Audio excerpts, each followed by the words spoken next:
Okay, all right. Good morning, Billy. Thanks for meeting with me again once more for our final interview. Hi, great to see you. And I just want to confirm for the tape that you have consented for this to be recorded and used for KIT 707. I certainly have. Lovely, great.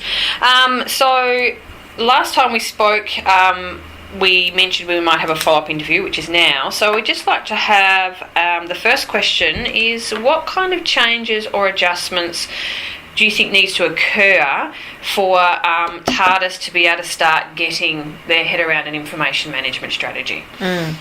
We are, as I've mentioned previously, going through considerable change across the whole of the business, and IT is just one of those parts. And the same approach that I've taken for the other areas, I'll take for this, which is really just to increase my personal knowledge, reach out to others who have expertise in that area, and I have relied very heavily on our external providers. There are some changes afoot there due to their change in personnel, and I might be changing my strategy, might start to look a little bit more from mainland focus if there's some expertise there.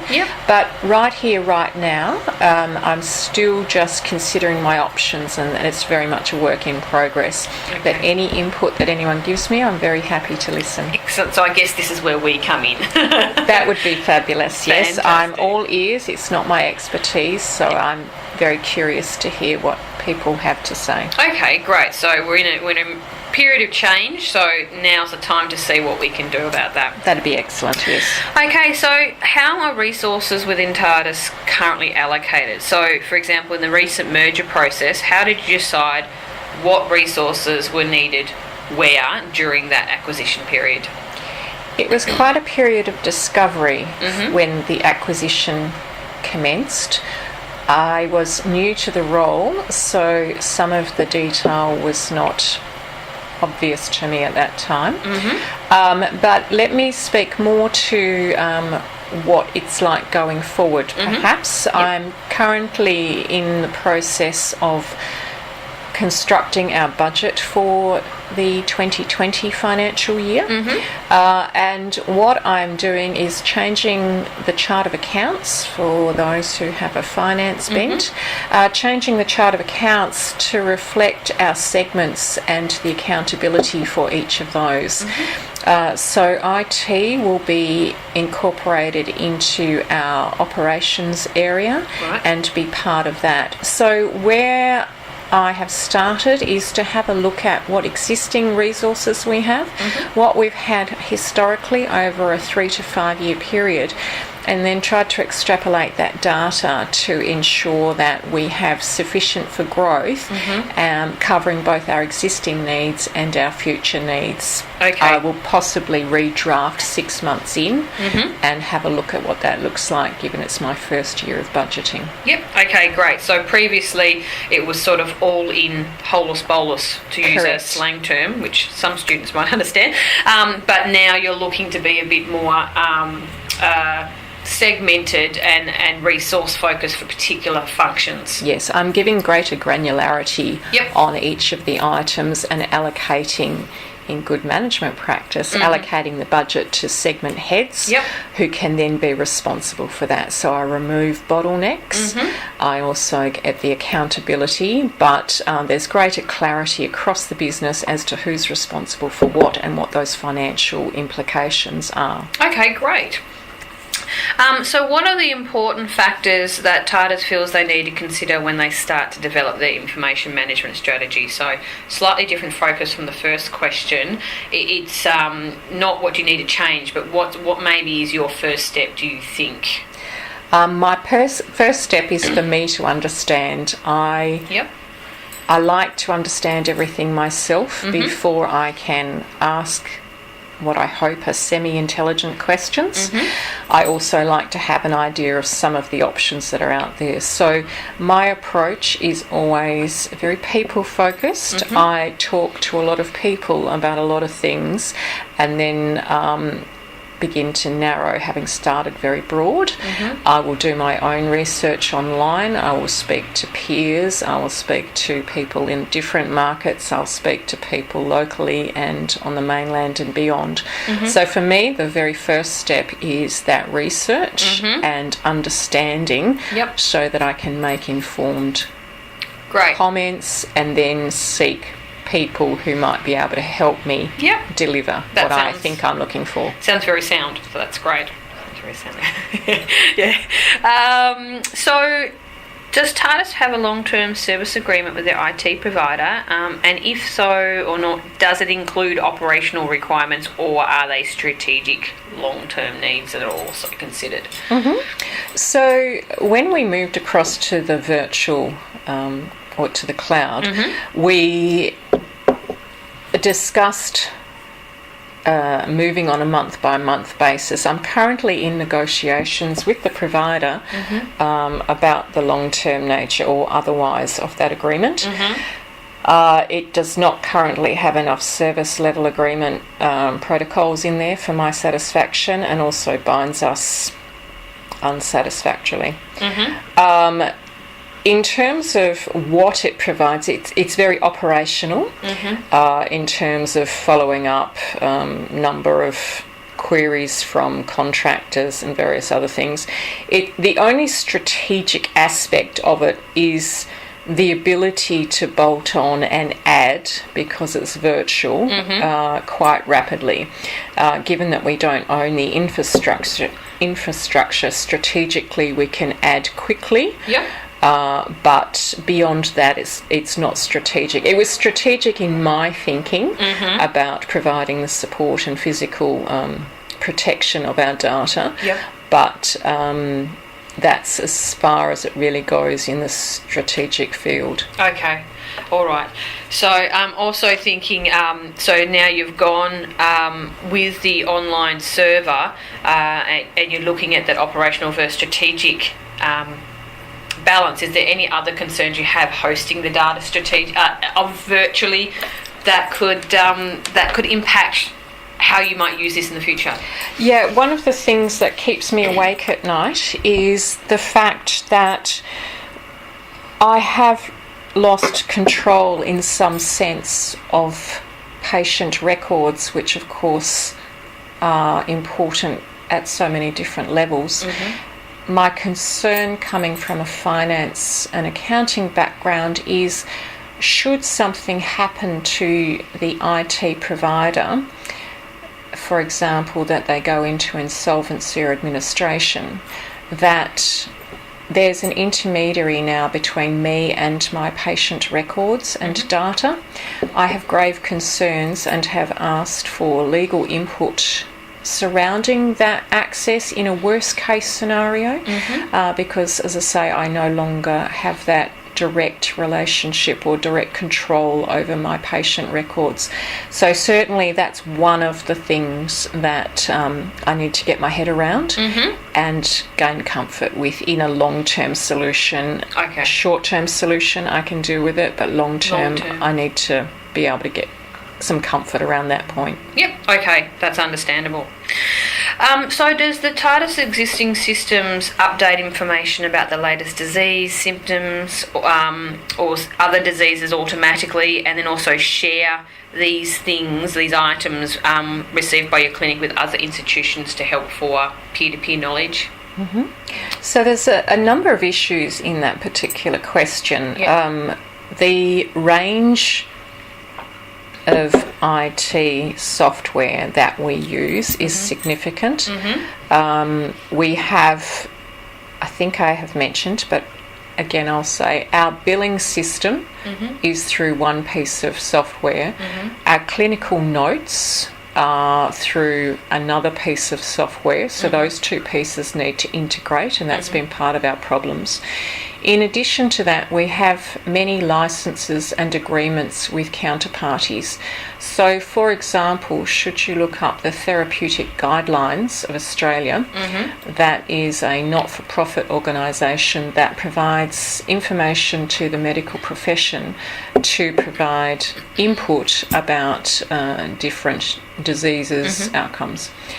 If you look at particular segments within the medical fraternity, then there are other licenses and other sources of information that come with those particular segments.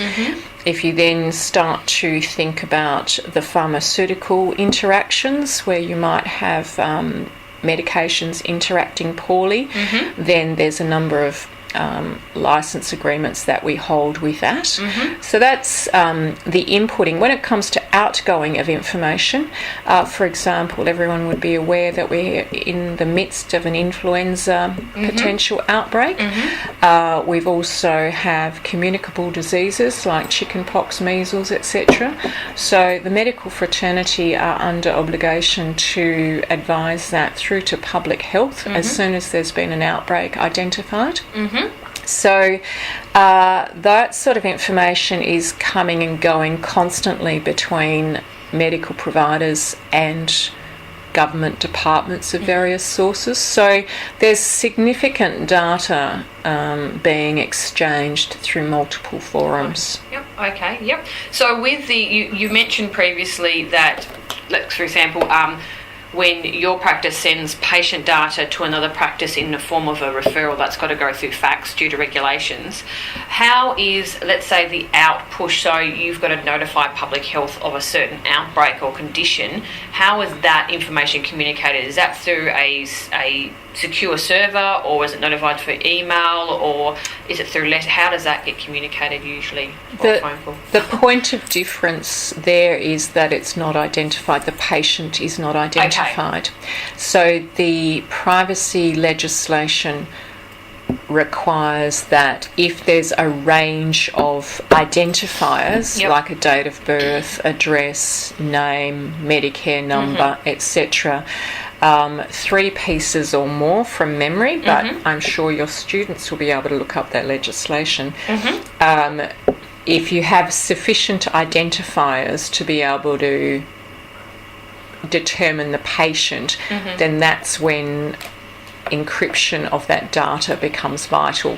Whereas if I am merely identifying that there has been a patient, unidentified person who has presented with a communicable disease, then that's a different form of communication. So that doesn't have to go through those secure means. No, it's different because of those reasons. Great. So to give an idea for benchmarking, are you able to give an indication of how much TARDIS spends on IT across categories such as support, special projects like the migration, on the outsourced virtual servers, as a percentage of either growth revenue or profit? Sure. This is a little bit hard to give a categoric response, given that we have just been through such significant change and I am new to role. That said, I understand that to buy a new server was going to cost me in the vicinity of $80,000. That would have, for an in-house server, which would then last me ballpark 6-7 years and be at the end of its useful life. So special projects, what we've just been through, I would call as a special project with an acquisition of the size we had, and some of the step-up requirements that we had, perhaps due to pent-up demand as well.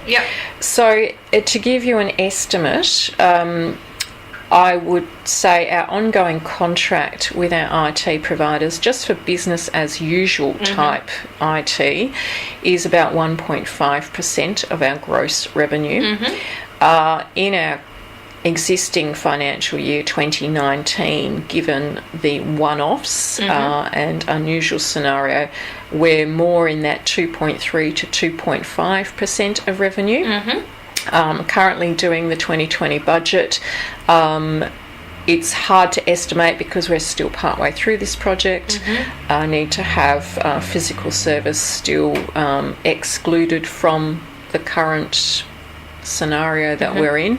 So as a guide, I would say to the students, base 1.5 up to about 2.5 for one-offs and unusual events as a percentage of our gross revenue. Okay, great. Thanks, Billy. Final question. So, given that the situation where TARDIS has to deal with confidential, time-critical and patient data to comply with government policies during the acquisition process, as well as in your business as usual. And this data sometimes needs to be instantly accessible.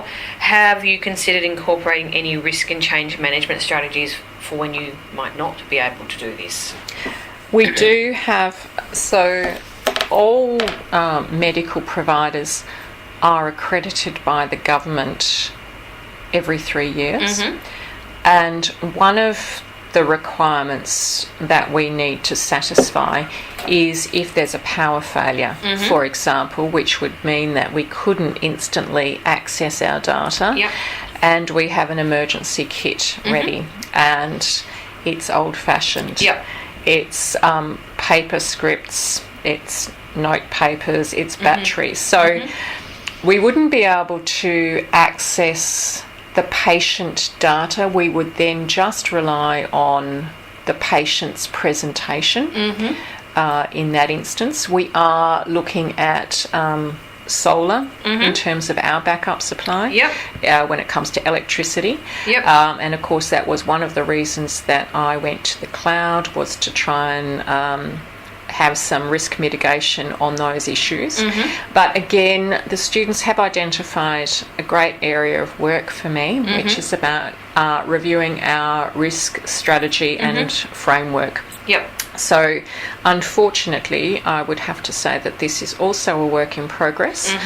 As we grow as a company, we need to ensure that our risk, we identify our risks, our near misses, as well as our genuine risks, and then have protocols and procedures around dealing with those, and ensure that we have a process of continual improvement such that we reduce those risks and the impact on our business, and most importantly on our patients. Okay, that makes sense. A lot of work ahead. Correct. So on behalf of 707, I'd just like to say thank you, Billy, for taking the time to do these interviews with us over the last 4 time points, and I'm sure we both look forward to see what the students have in store for you. Absolutely, it's my pleasure. I hope that it's an interesting project for your students to work on. It certainly is. Thanks, Billy. Great, thank you.